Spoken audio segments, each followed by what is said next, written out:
So before we start the Grapple Asia podcast episode, we want to give a quick shout out to our sponsors and people that support us. Softspot.Açaí. Kat has a little store now in Tonglo, and they do some incredible acai. It's sugar-free, no preservatives, and they have little pop-ups around the place. They had a little pop-up in Paragraph and Quartier recently, but they're mainly based in Tonglo. They're available on Grab as well, and they do some great dairy hybrid options as well, and their nut butters are incredible. The pistachio one I highly recommend personally. Our sponsor is fightaesthetic.asia, and if you use code GRAPPLEASIA, you'll get 10% off everything except from the Alpha Gi. So thank you to Aesthetic for always supporting us. And we actually do also supply them in Thailand with free shipping as well. Another shout out is our new sponsor, Khine. They do homemade Burmese food for delivery. They're available on Viber and Facebook, and they do things like mohinga, coconut noodles / onokal sway, and they're available for delivery. And then our last sponsor or supporters is Staline.food, and they do high protein prepackaged meals, frozen. They do protein drinks as well that they can deliver, and if you use StayRate50, you'll get a little discount on delivery. And I highly recommend some of their flavored yogurt chicken protein drinks. They actually go down a lot easier than you think. So thank you very much, Staline.food. So technically this is episode 19, but we're starting a new season, I would say, from this episode onwards. So technically it's going to be season 2, episode 1. And I've been lucky enough to have some guests from Indonesia join us. We have Deddy and Dimas from the Indonesian national team. Deddy, of course, being the head coach of the national team for Indonesia, and Dimas being one of the athletes for the team, and we'll be interviewing both of them today. So Deddy, thank you for coming on. Thank you. Yeah. So how did you get started in Jiu-Jitsu? Okay, so I started back in 1996 when I lived in Los Angeles, and at that time, since I was in a college, I kind of stopped doing martial arts because since I was a kid, since I was 7 years old, I already learned martial arts from pencak silat and taekwondo and stuff like that. But I stopped when I was in high school, so I decided when I start my college, I want to learn martial arts again. So back then, like I said before, I wanted to learn Aikido back then. So yeah, because that time Aikido was pretty big in LA because of Steven Seagal, right? So yeah, so I went to the gym, meet up one of Steven Seagal's student. He was in the movie that time, Above the Law, the first Steven Seagal movie. So I kind of tried the classes, and couple days later, one of my friend borrowed me some VHS. That time was like a VHS tape, and I think you have to see this show called Ultimate Fighting Championship. You know, there's the Brazilian guy like from Jiu-Jitsu background starting to beat. At that time there's no weight classes, you know, like no weight classes, no time limit and stuff like that. And Royce Gracie was beating everybody. Then from that moment, I switched from Aikido to Brazilian Jiu-Jitsu, you know. Yeah. So where was the first gym that you decided to join? At that time, not many gym in LA was the closest from my apartment was in Hicks and Gracie gym. So I joined the Hicks and Gracie Academy at Pico Boulevard. Mm-hmm. So yeah, and starting from there, I just kept on training. Yeah, that's right. So after you graduated, you went back to Jakarta, basically, or went back to Indonesia? Yeah, I went back to Jakarta and start working before. But at that time, I still go back and forth to. After I study in LA, I moved to San Francisco first and learned Jiu-Jitsu with Charles Gracie. I got my blue belt in 97 and then moved to San Francisco. Learned with one of the Henzo's brother. His name is Charles Gracie. So I learned that. And then after I graduate, I went back to Indonesia.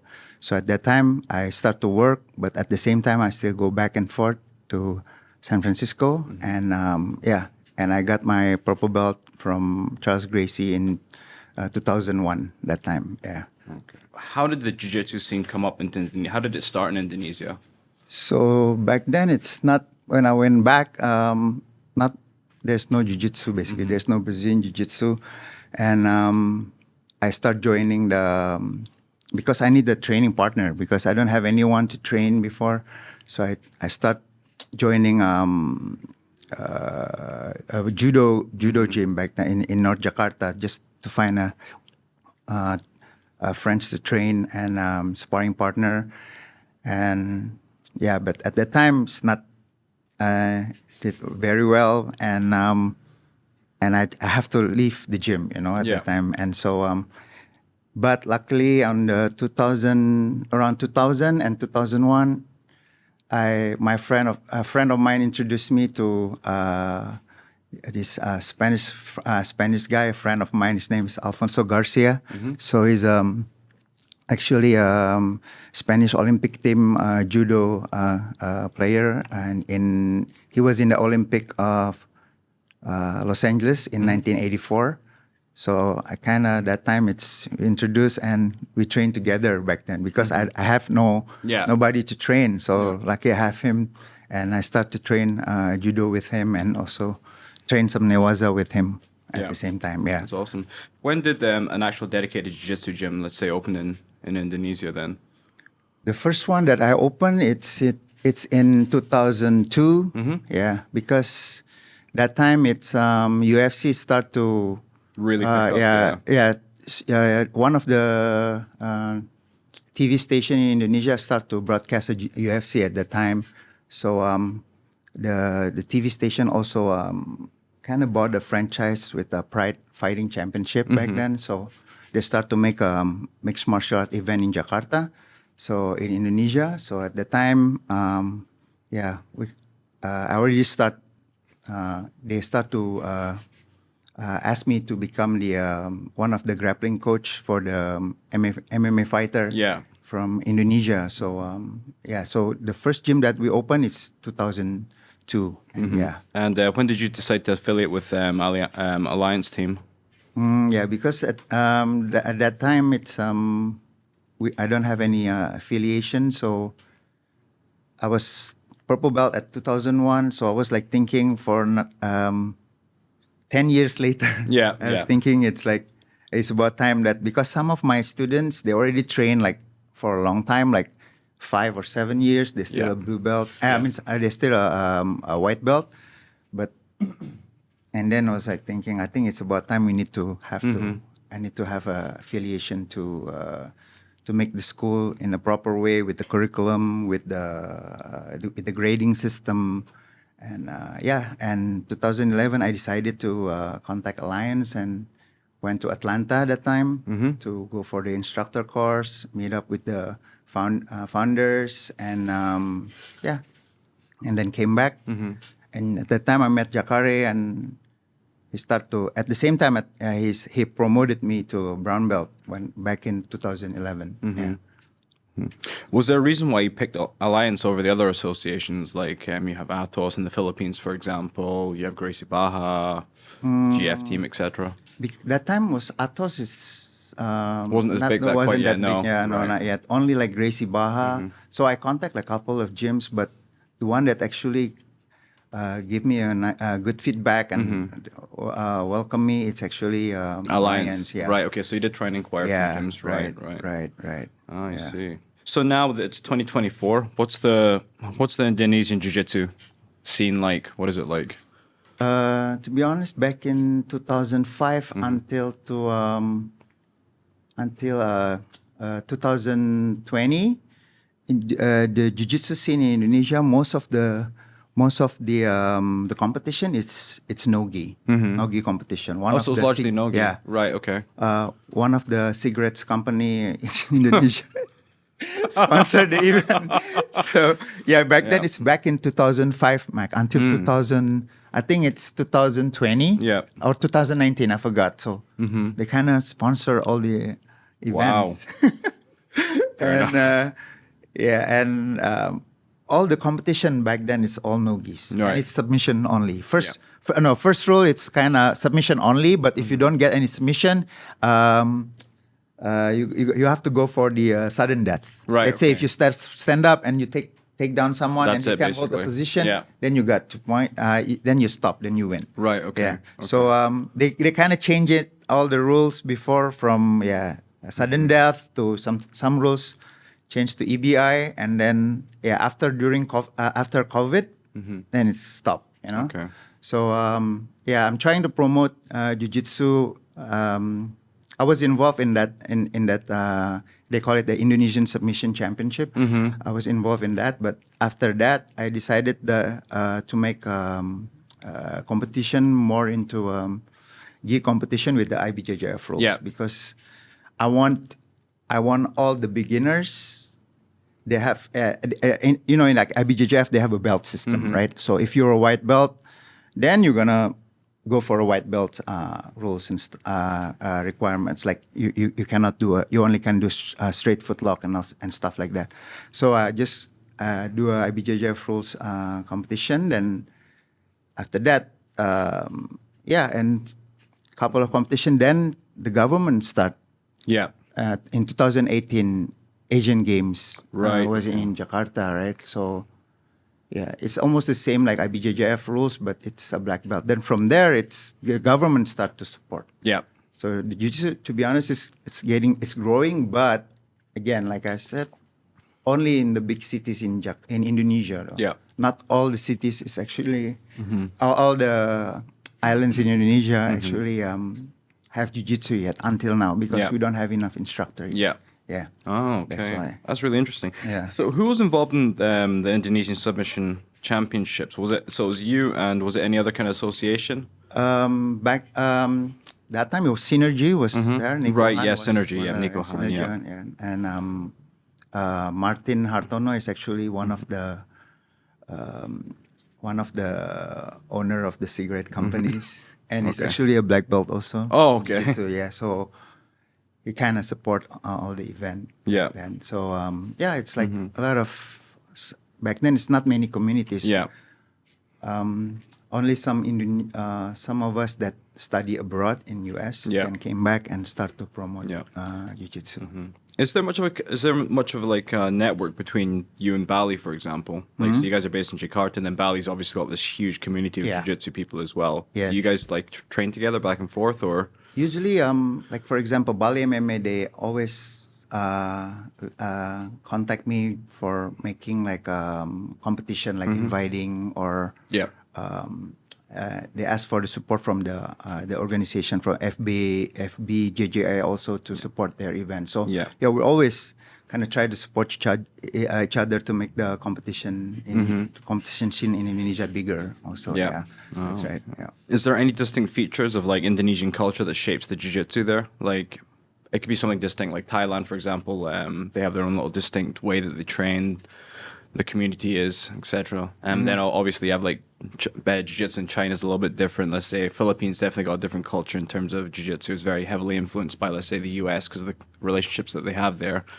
But most of the guys who train or the jiu-jitsu communities is a lot of them is actually involved from clubs in US though. Like all the system, the curriculum that we use is actually like for example in my school we follow all the curriculums from Alliance to be honest, with the beginners, intermediate, and also we have the fundamentals, intermediate, and advanced classes and stuff like that. So what would you say the biggest challenges of having a coach, let's say, and running a gym and stuff? What do you think is most challenging, would you say? The challenge is like, I think it's to have a same structure of teaching. You know, like in Indonesia, sometimes now in certain schools, still academies, they still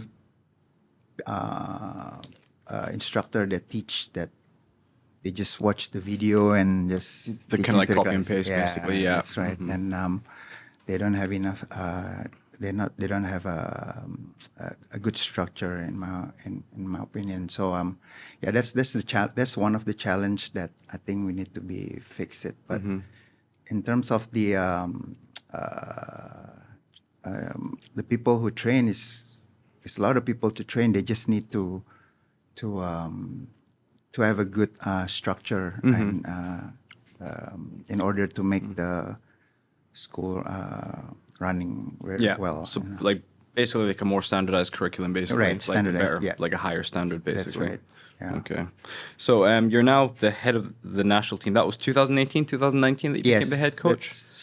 That's when I first started. Yeah. How did that come about? So far it's doing really good, but there's certain things that in the how do you say, like in organization there's still a lot of people involved from traditional jiu-jitsu. So that there's a problem that I think you need to be fixed, because the people in Indonesia sometimes if you come up from traditional jiu-jitsu, they want their athletes to be involved more than actually from the BJJ people. So they still have there's something needs to be fixed. But they've been kind of deeply rooted into the organization for a long time, so it's kind of hard for them to change their thought process. That's right. That's right. So but in terms of athletes, we kind of have a new generation right now to replace the athletes that already how do you say there's already old enough to retire. So, I see. So what do you think the ratio right now is of gi and no gi in Indonesia? Would you say is no gi more or sport jiu-jitsu more? Right now it's like, I think it's about 60-40. I think more people now train gi instead of no gi. Okay. Yeah. Before was like more no gi instead of gi. The competition now in Indonesia, I think it's ADCC is the biggest one for no gi. Besides that, there's most of the competition. It's more into sport jiu-jitsu.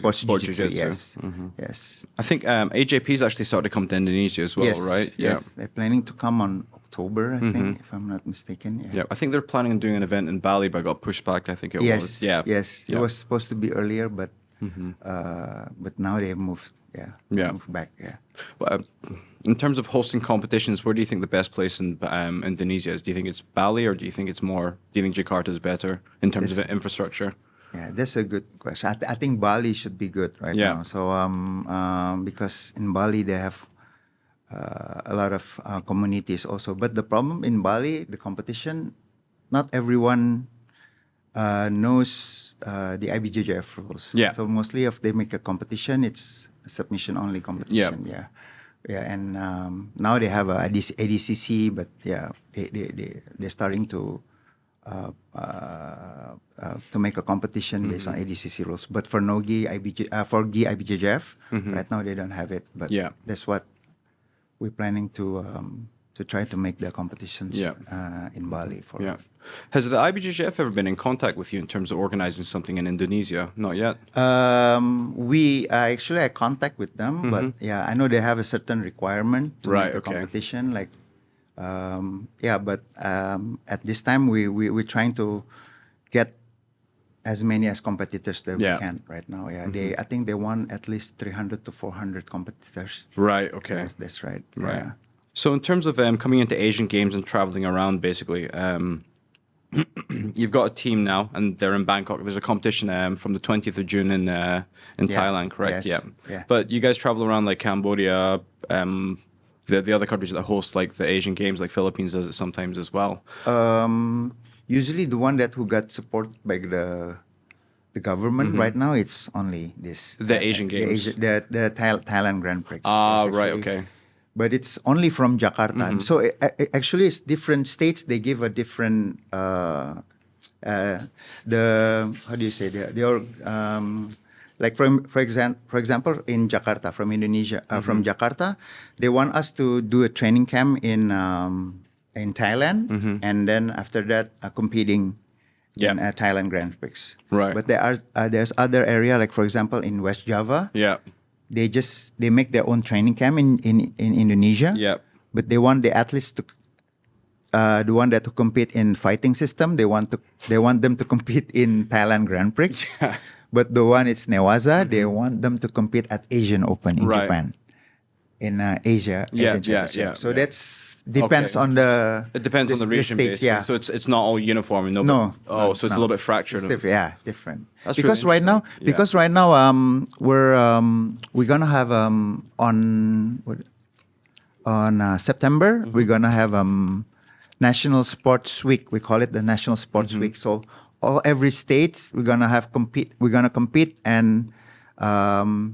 For example, from Jakarta, from West Java, we're gonna compete in the National Sports Week. So all the states they give a different, they have their different rules to send their athletes, But for later, for example, next year for SEA Games, I think then we're gonna start to.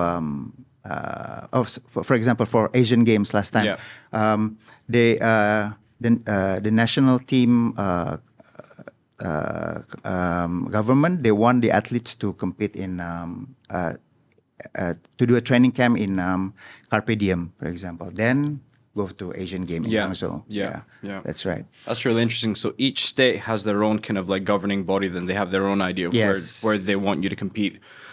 You'd think if everyone worked together, everyone would get a lot more done. You'd think. That's right. Okay. Yeah, but because it's relatively early, right? The nationalizing the team for sports jiu-jitsu, basically. It's like 2018, 2019, so it's only been about 5 years, I guess. Right. Yeah. That's right. So it's quite. And also for the National Sports Week, this is gonna be the first. Not the first. This is the second one that we actually. Doing it before we don't have jiu-jitsu even in the National Sports Week. There was, I think it was back in May 4th. I think I think there's like this, not the SEA Games. I think it was the national in UAE. There's that big competition for like national teams. Did you guys go to that one? Oh, the Asian Championship, right? Only some of them. Only some of you. Some guys went there. Okay. Some of them, and it's only from I think it was. West Java sent. Oh, it was only West Java. And it's not it's not supported by government. Yeah, you have to pay by yourself. That's the thing. Yeah, not all the that's really competition is got supported. Right. Yeah, that could be really challenging. Then. Yes. Yeah. Yes. Wow. Yes. Okay. That's really interesting. Yeah. Just because like the only perspective I've really seen is maybe a little bit of Cambodia, and there's only 2 gyms in Phnom Penh, so they all work together. They work together. Oh, yeah, and then Well, I know the people in Phnom Penh. I don't know about Siem Reap, for example, but I know Thailand, for example, the fighting systems, the showing. I don't know what the other one's called when they do duo show. And then fighting system, right? Exactly, and then the jiu-jitsu. They all do it together. They all work together. So it's one big team, basically. That's right. It's central in Bangkok, obviously, but then you have teams, athletes from like Chiang Rai, Chiang Mai, and then you have it in the university systems now as well. So it's a lot more. Like the Thai championships had about maybe like 1,200 competitors or something like that. So it's pretty crazy now. But not in Indonesia. Not yet. Not yet. Okay. I know that next year SEA Games, I think Thailand's gonna have for jiu-jitsu. They're gonna open all the category, right? Like you said, like the fighting system, duo show, and stuff like that. So it's really good. Yeah. So, in terms of where you've been so far in Asia with your athletes, where do you think is the fastest growing? So, obviously, you have places like Thailand, Philippines, even Kazakhstan, for example. Well, Thailand is also growing really fast. Yeah, they are. Yeah, they're very. I have to be honest. Like they're getting really good, and they're growing faster. They have a lot of competitors also, and I think it's Thailand's definitely is growing and. Philippines also, of course, Japan and Korea. Before they don't have Asian Games champion, but now they start to have champion. The Koreans, they seem to do it a lot more. I think in Japan they didn't really have a lot of athletes doing that basically because they've got 2 different federations. I think. You have the Japanese IBJJF, kind of JBJJF, and then you have what I heard. In Asian Games, the next Asian Games is going to be in Tokyo, in Japan. Oh, that's they're going to start to send the athletes. That's what I heard. Yeah, because I know one of the athletes from Carpe Diem, Shoya Ishiguro, like he's under Carpe Diem. He's done a few grappling matches, Right. and he actually came to the Asian Games as well. Wow. The recent one in Oh, UAE. Yeah, anyway, wow. yeah. I don't know how many came, but yeah, I know definitely he Right. definitely went. Yeah. Right. So I just wanted to touch a little bit about your work with law enforcement or special forces. Yeah. Could you tell me how that came about and how it's different from teaching, let's say, sports jiu-jitsu? Oh yeah. So yeah, I always have a goal that I always have vision and mission. That's I think I want to try to show jiu-jitsu to everyone, like to not just to women, to adults, kids. So I really want to jiu-jitsu to be in the, for police or for military. And at that time, one of my students is actually came from the special forces, right? And so he's the one. He kind of start to introduce jiu-jitsu in the special forces until one of the commander contact me and asking me to start to teach in their basic in their place. So yeah, at the time it's running really good from since 2000. I think it's since 2016, and yeah, until now it's start running really well. Then now there's also we call it detachment special forces from the police, because they want to use jiu-jitsu because in Indonesia, if you there's something that's involving with the human rights. If you catch a terrorist, for example, and then you start to hit them, you can actually get the it can get the law enforcement officers in trouble, for example. Trouble because of the human rights. You know? Exactly. So that's why they. That's one of the reason the commander from the special detachment contacts me to teach jiu-jitsu for the police also. Yeah, so it's a little bit more easy to control your opponent rather than obviously like knocking them out. That's right. I suppose there's a big difference between obviously sports jiu-jitsu and teaching law enforcement and special forces. Would you say teaching the special forces kind of affects how you teach sports jiu-jitsu, or do you think sports jiu-jitsu affects how you teach the special forces, for example? You just need to have the program which is actually suits for the for either for sport jiu-jitsu and military. For example, I think to teach jiu-jitsu for military, I think you just focus more on no-gi for sure, right? And learning there's certain techniques that you don't need to use with the gi. Of course, you can show them some techniques using a collar choke and stuff like that. But like sleeve grips, pants grips don't really make sense. Yeah. So the idea is you just need to separate which actually you can use it for military or the one that you don't only for sports jiu-jitsu. So, but in the future I have a plan, because this is what the commander wants. Also, they want all their personals to be competing, competing also in sport jiu-jitsu tournament. You know? So they wanted to send some of their personals to actually compete. So, oh, that's amazing. That will be so everything mixing together basically. Yes, that'd be amazing. Yeah, that's right. That's awesome. What are your future plans, and where do you see yourself working in the next 5 years in jiu-jitsu? Like, what place will you have in Indonesian jiu-jitsu?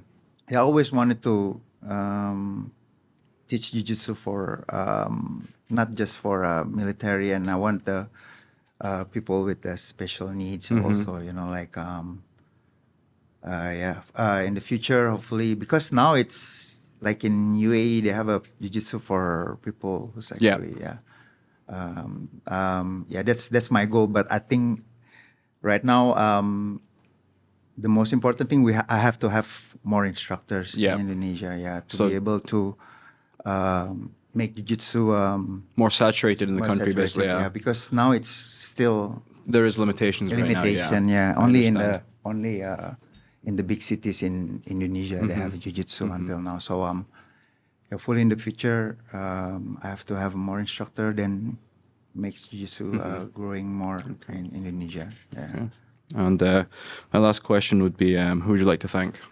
Okay, so yeah, I would like to thank, of course, my parents and because they support me for doing jiu-jitsu for whole my life. But before I have to work at the office, but now they support me, and yeah, all my students from Alliance, all um, uh, the federation also in Indonesia, so always give me support All until right. now. Yes. Okay, that's awesome. Thank you very much. Thank you. All right. So, how did you start training jiu-jitsu? So I've always been in love with martial arts since I was a kid, watching Jackie Chan films, right? So I've always had this quest on like which one is the best. Yeah. And then like when I found out about MMA in college, and then I just jumped into an MMA class first, right? So I I already knew karate's back then, and I trained Muay Thai a few times, so I really know how to strike. But in long story short, in that MMA class, my friend from high school who had just training jiu-jitsu for like 5 months, like beat the shit out of me, Yeah. you know, right? Yeah. And then I thought like I had to learn this. Yeah. And then like immediately I just went on Google the same day, and then just like search Brazilian Jiu-Jitsu in Jakarta, and then I've joined my team, Alliance, and then back in 2016 I believe, and then I stayed ever since, and then you know, it's been my life ever since. Yeah. From your perspective, what's the Indonesian jiu-jitsu scene like? Let's say coming from like a competitor's perspective. Yeah. So in terms of competition wise in Indonesia, I feel like we are at the interesting stage right now. You know, like these days there are more competitors from Indonesia that are coming abroad to compete, because like even now there's a lot of people like me that are doing this like full time, competing, quitting your job. We are seeing more of this, and in terms of the level, you know, we're still a little bit behind, but there are more people that are getting into it, that we are progressing forward. And I feel like all the high level competitors in Indonesia are realizing the fact that we're a little bit kind of behind. Yeah. So everybody just trying their best to like, you know, catch up with everybody. Yeah. You know, like here's how the level goes in Indonesia. There's like the top of the top, which is like this very few kinds of people. There's like very few people above it that maybe like live and trains abroad. We have like people that are like winning like Pan Pacific and like IBJJF in Europe or things like that. But those are like Yeah. very few Yeah. top out of top, and then there's like probably like people that trains in Indonesia but like competes often in the Southeast Asian spectrum, Yeah. right? And then there's like the whole majority, which is like probably like people that compete still, Yeah. but like local events. But we just need to get this majority to step up to the level above, right? Yeah. Yeah, so that's that. So what do you think it would take to accelerate the growth? Do you think it's more competitions, or what do you think it is? Yeah, I feel like it's always have to be more competitions, because like I always compare ourselves to like our neighbor, like Malaysia, right? You know, I've you know, just this year I've been going back and forth to Malaysia just to compete. It's because Malaysia has so much. Yeah, they have a lot of They competitions. have Yeah. a lot. That's why like you can see in Malaysia like white belts doing like spinning anaconda chokes, dude. Yeah. Like, right? They don't see that. We don't see that in Indonesia, you know? And like I think when you have more competitions, you give people incentive and purpose to train. Yeah. Right? Because like jiu-jitsu is growing in my hometown, but people do it like for leisure and Yeah. for lifestyle. There's nothing wrong with that. But if we want to elevate our level, we need to have a purpose. And you know, like back in like few years ago before COVID, tournaments in Indonesia is just like once a year, dude. Yeah. Once a year is so bad. Yeah. but like it's just very very recently, 2024. It's the first time in our history we have like almost every month. Yeah. Almost every month, even like local small competitions in like small provinces. They have like this small competition with like puzzle mats, you know, with one mat, and then like just Microsoft Excel for like you know, yeah, things like that. But these things help. Yeah, they do. Yeah. These things help. So we just need more of that, and then hopefully we'll soon catch up. Yeah. What I find interesting, it seems like with your team and your athletes, you guys are a little bit more like more developed than let's say Malaysia. They have a very small team. Like they've got really like jiu-jitsu really spread out in Malaysia, for example. Yeah. But for some reason, in terms of nationalizing the team and stuff like that, that came a lot later, and you guys started a little bit earlier, I thought. What do you think that is? In terms of the national team? Yeah, like nationalizing, because I'm pretty sure in terms of Malaysia, they didn't nationalize until maybe late 2018, beginning of 2019. In terms of like the national teams, there's like a big problem in the organization probably, because like in Indonesia there's a huge distinction between BJJ and Jiu-Jitsu. You know? Right? Yeah. And the traditional Jiu-Jitsu organization is you know, they've been here since the Japanese occupation, right? That's probably how they got their jiu-jitsu, you know, from the Japanese invaders, right? So they've been here for a while. They've been a lot of them are from the military background. Yeah. So now they sit in the government and then they run everything. Yeah. But in terms of level, it's like way off, dude. It's like a balance between like actual like efficacy and like traditionalist mindset in terms of martial arts, right? Yeah. But I think here in Thailand, the traditional jiu-jitsu people are really good. Yeah. You know, they're really good at what they do, at like fighting system and like in Indonesia, I feel like the level of like fighting system is way below. Yeah. Way below. Well, the proving grounds basically like the competitions, right? And you saw, I think it was the Asian Championships back in May. I think Thailand won the whole system, but they've got really rich tradition in terms of striking, Muay Thai. Taekwondo is huge here as well, right? Yeah. And like I don't know, I feel like the BJJ people are not well represented enough. Because like in, for example, like SEA Games, you know. The people that competed at SEA Games, we still have a lot of better guys. Yeah. And it's because, you know, the selection process and the drafting process is not very much thorough. Yeah. You know, there are still just people that have, you know, like access to it. Yeah. That can get inside. But I believe we just need to have like I think Singapore is doing it, right? Like a national team trials and things like that. Philippines does that as well. Actually, And I feel like the main problem is the monopolization of from the traditional jiu-jitsu guys.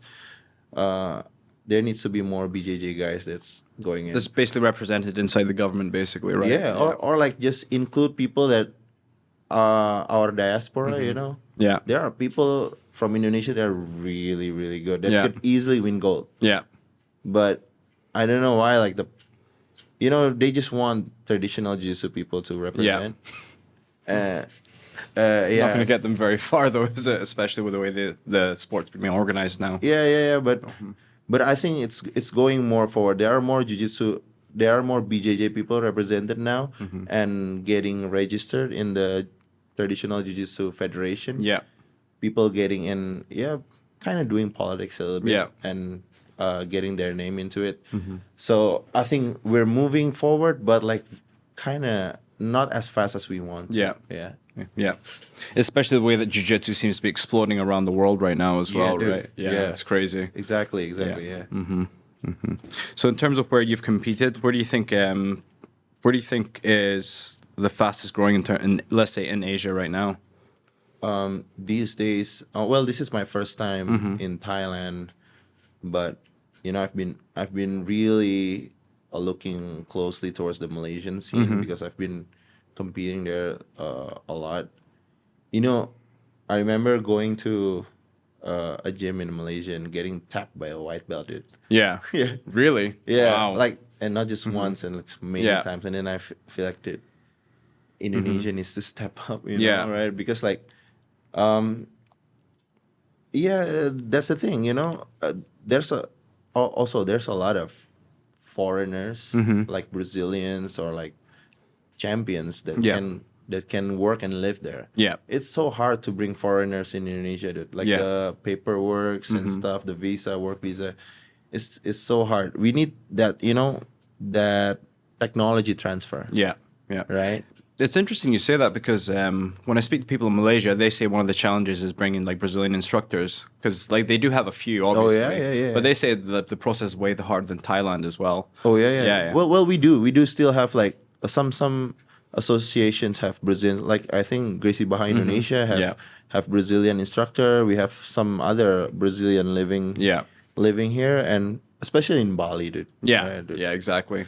There's a lot, but I think that's why, you know, the level in Bali is really increasing. Even though I still think Jakarta is a little bit better. Yeah. But the growth is way bigger. Yeah. Oh, it's more transient. You have a lot more people coming in as well. So it's basically like the level in Phuket, for example, is extremely high. You told me what the local level are with local people, not as high as Bangkok, let's say. Probably, yeah. So it's probably similar between like Jakarta and Bali, basically. Yeah, I think so. Yeah. So, in terms of the current trends in jiu-jitsu, how would you evaluate it, and what direction do you think the future of jiu-jitsu is going? Like, it can be in the world or in Indonesia. The words that I've been getting these days, like recently, I've been traveling to Japan and Hong Kong, you know, and getting to know the community around there. People have been saying like no-gi is the future. A lot of people are saying that. You know? Yeah. And personally, I don't really like that. It's not that I don't like no-gi. I like both. But, you know, we can definitely see that the no-gi world is more exciting, right? There's more, what do you say? There's more entertainment into it.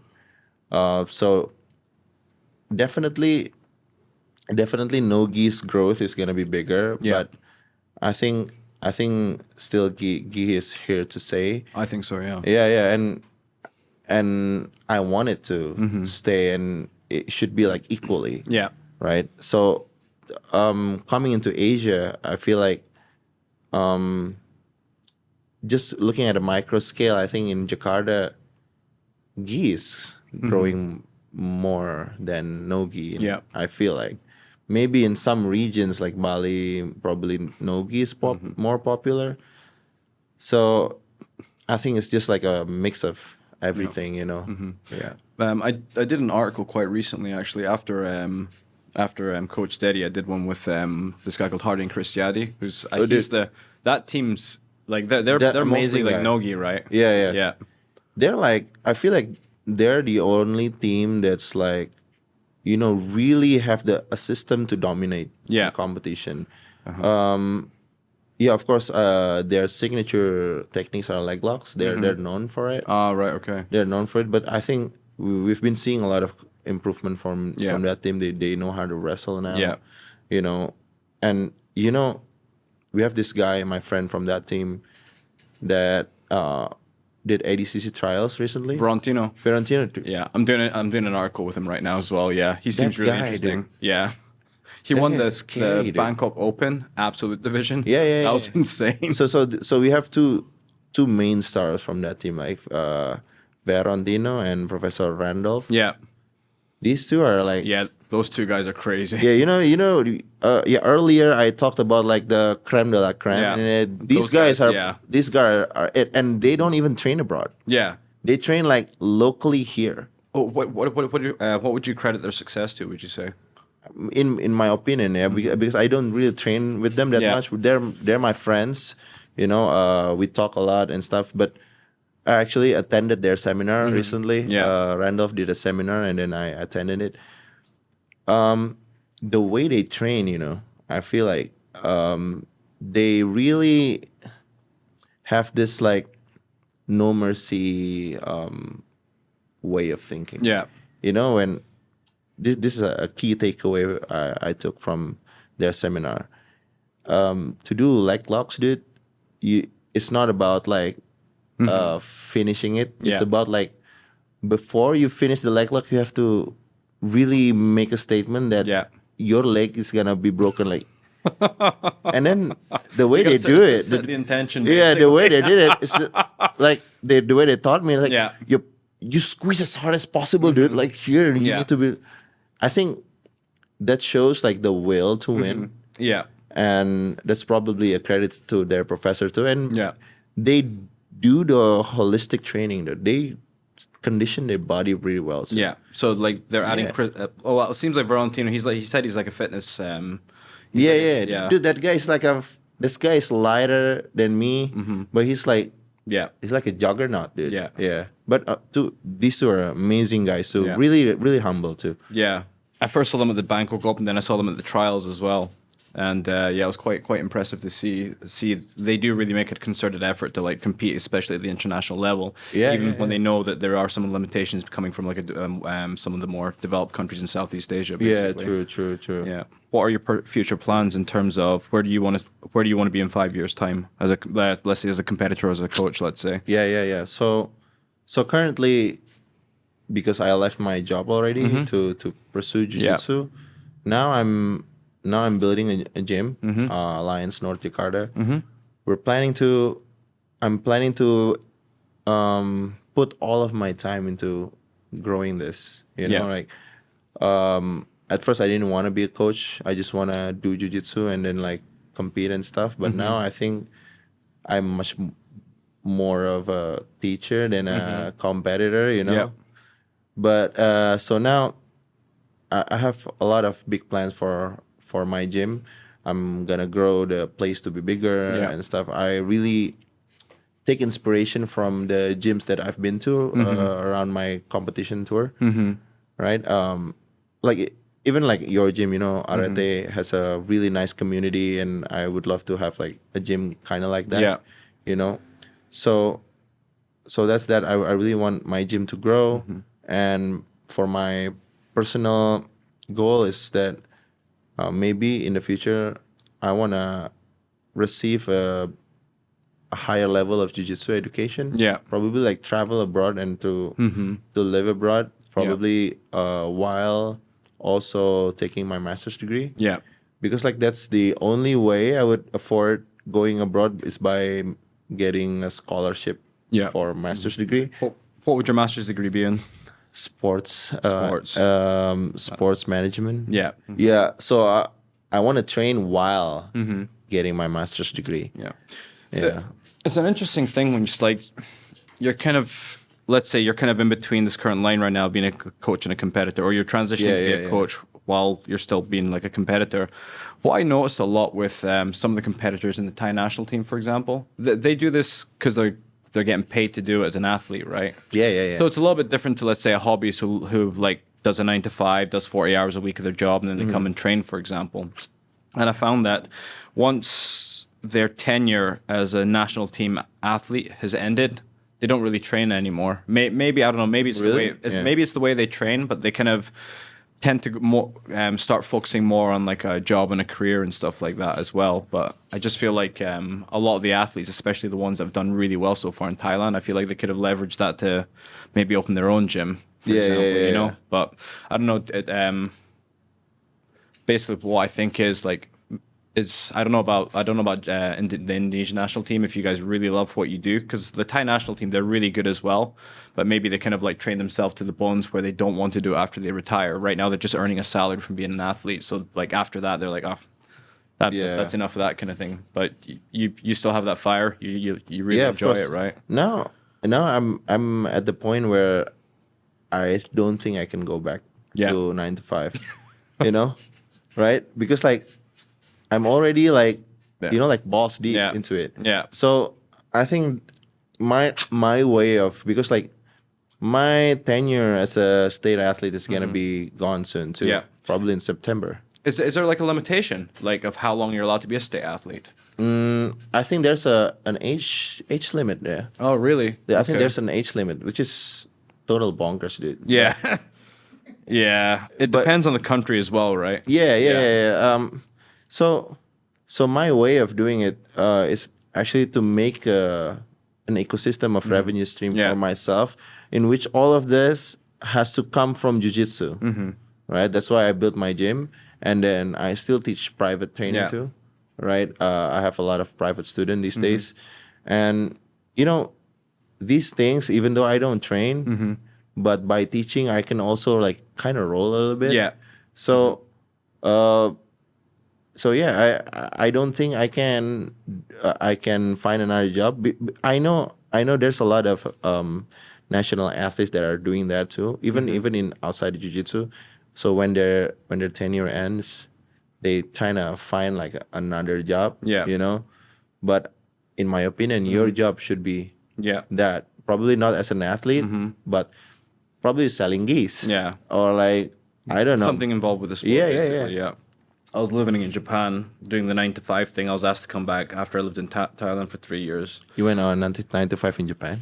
Yeah, I had a full-time job here before I started. I was a blue belt, moved from Scotland. I came to Thailand and I was working for a construction company here, Japanese. And it was supposed to be like a short tenure where I'd learn kind of like how to work in the construction business, and then I'd move back to Japan and work for my family because my father's involved in the business. I found Arete back in the day when they were in that crappy little Panjit Tower building. Fell in love with it. And after doing that training there, like I was basically there 7 days a week if I wasn't working, basically. And I remember going back and like kind of working full time in Japan. The Japanese world culture is very different to Southeast Asia, you can imagine. Yeah, dude. Yeah. So It's almost like it's inverted. yeah, exactly. And I just decided that I couldn't do it, so I basically took my savings and put it into a gym in Myanmar, and I was going to build something there, like in terms of trying to nationalize the team and stuff like that. But obviously, the politics is a little bit different there. Yeah. How is it? Well, I had to run. I had to like schedule a flight out with a bunch of foreigners as well. I had no choice during COVID because it's like it's one thing after another. You have lockdowns, you have curfews, and then 2021 you have a military coup, right? And then 2 months later, people start dying because the protests are peaceful initially, and then people start dying, right? And then I'm just like, okay, I can't stay here at this point because. So Ong La was building a gym there. He's like the ONE FC champion, right? Online. And then basically he said, "Don't worry, just wait around. I'm pretty sure everything will get sorted out in 2 months." And I was like, and then just everything's just like descending into absolute chaos. It got to the point where like some of the main streets were just covered in like bags of cement. It's just absolutely it's a war zone. Yeah, it's basically a war zone. I was like, yeah, it's time to go, I think. And then just ended up coming back to Arete, and just timing wise, I ended up becoming one of the owners. But yeah, dude. Each country's got its own challenges. That's a crazy journey. It was fun. Yeah, I wouldn't change it. Definitely, it was really good. Yeah. Damn. Yeah, I know. Damn, dude. Yeah, unfortunately, it seems like things are starting to settle there. I've got like the former like ONE FC fighters from there that were doing kind of like the MMA and like had jiu-jitsu gyms. Like some of them left the country. Ong La left the country, no? He always lived in the US, like, and he used to come back and like do events basically to try and grow the sport. He's like the only athlete that Myanmar's ever had, so he's basically like the Michael Jordan equivalent, right? Yeah, They have he's a statues national for his hero, phone. dude. Yeah, exactly. Awesome guy. But obviously, because of the way the military's so kind of like twisted into everything there, it's just if you said something for the people, then the military would have probably threatened. The military wouldn't have liked it. But then if you said something in support of the military, the people wouldn't like it. Basically, Okay. It's a bit of kind of he was kind of stuck in a rock and a hard place, basically. And the problem with a lot of people, especially the wealthy people in Myanmar, even though they are definitely for the people, every single like let's say high margin revenue businesses, for example, there's some kind of like military involved in it, right? Oh yeah. So they can wet their fingers, basically. Yeah, that's how mixed in it is. So it's hard to say anything because just like that, things can turn on you. And for example, like the rich families in Myanmar right now, if you try and exchange the currency, anything above a certain currency, the military come along and say, "Why are you spending that much money?" So like, it's really complicated right now. All the banks are controlled because of the inflation, because of like the military taking over and all the foreign direct investment leaving. All the rich families are like what are we supposed to do? Yeah. Like a lot of them got out when they could. Some of them stayed. Some of them are doing a lot better than before. And some of them, they're like, you know what, we got to take all the money out, convert it into a different currency, and start building businesses around Southeast Asia, basically. So it's an interesting dynamic. Because I know people from the military. I know MMA fighters that have turned into like freedom fighters now, basically, you know? So it's like, it's a really interesting contrast, yeah. Damn, I didn't know it was that chaotic, dude. Yeah, it's bad, man. Yeah. All right. So, before we close, can I do a rapid fire with you? Okay. Yeah. Let's see how this goes. When I did this with Mateus and Kamil from that do the leg lock camp, he just won Polaris. Congratulations, Mateus, by the way. But yeah, it was really funny. Kamil, I asked B Team or New Wave, and then he kind of like froze it. It was really funny. And before the question, I sent the questions over to Ishikawa from the CEO of Carpe Diem. He said, "Don't ask me these questions." It wasn't the fact that he didn't want to get involved. It's I don't know anything about this, so don't ask me. Basically, it's funny how he doesn't know about it. Yeah. All right. So, favorite book or current read? Probably Sapiens. Sapiens. Okay. Basic answer. Oh, that's a good one. Yep. Gi or no gi? Gi. Yep. New Wave or B Team? New Wave. New Wave. Why is that? I like a more classic approach to jiu-jitsu. Okay. What's your competition walkout song? Or let's say hype up song. Let's say you were going to be... Phil Collins. Phil Collins. Take a look at me now. I just did a boxing fight with that walkout song. All right, that's awesome. Okay, day class or night class? Night class, dude. Okay. Favorite food? Nasi goreng, dude. Okay. Yeah, it has to be that. Favorite jiu-jitsu brand?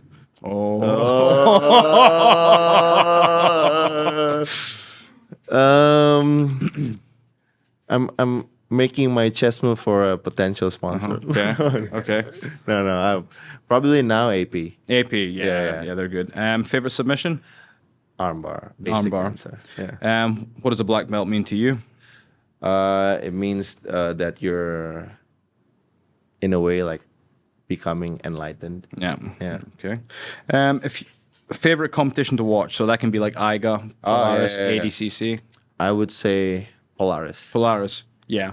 I used to really enjoy Matt Morris until it shut down as well because they had a good mix, right? And CJ, Combat Jiu-Jitsu. Combat Jiu-Jitsu, yeah, that's good. I love that. Okay. And Power Slap. Okay, so if anybody was going to start Jiu-Jitsu and you had to make them watch a match, which match would you make them watch to get interested, like incentivize them to do Jiu-Jitsu? Tommy Langacker okay. versus Gilbert Burns. Polaris. Yeah, that's a good answer. Dude. Yeah. That match is the best. What's a piece of advice you give to anybody starting? Don't limit yourself into thinking that you're going to be a casual jiu-jitsu person. Okay. Think as if you're going to compete, even though you won't. Yeah. That's a good one. Okay. And this one I just thought of last night before I went to bed. CGI or ADCC? So let's say from the perspective of which is better for the sport and if you were going to compete, what would it, the prestige of ADCC or the money? Damn, dude. Yeah. That one stumps you, right? It's a hard one. It's a hard one. Yeah, it's a hard one. Really you know, because like I honor the work that Modal has put into. You know, but Craig and Fionn make a good point. Yeah. Like Fionn could make that money in a seminar. Yeah. So I think it's about time for the future, and it's about time for CJI to. It's about time for athletes to get paid. Yeah. But I want it like this. I want CJI just to be a one-time thing to mess with Mo. Yeah. Later, make CGI and ADCC into one thing. You know? Like ADCC paid them $1 million, dude. Yeah. Right. So now CGI. Yeah. Sorry, Mo. Yeah. All right. That's a good one. I think that's it. Yeah. Thanks very much. Thank you, man. Thank you. Thank you. Oh, before I finish, who'd you like to thank? I would thank Mr. the late Elio Gracie for making all this to happen, you know. And then I would like to thank the Alliance Jiu-Jitsu Association. All right. Thank you.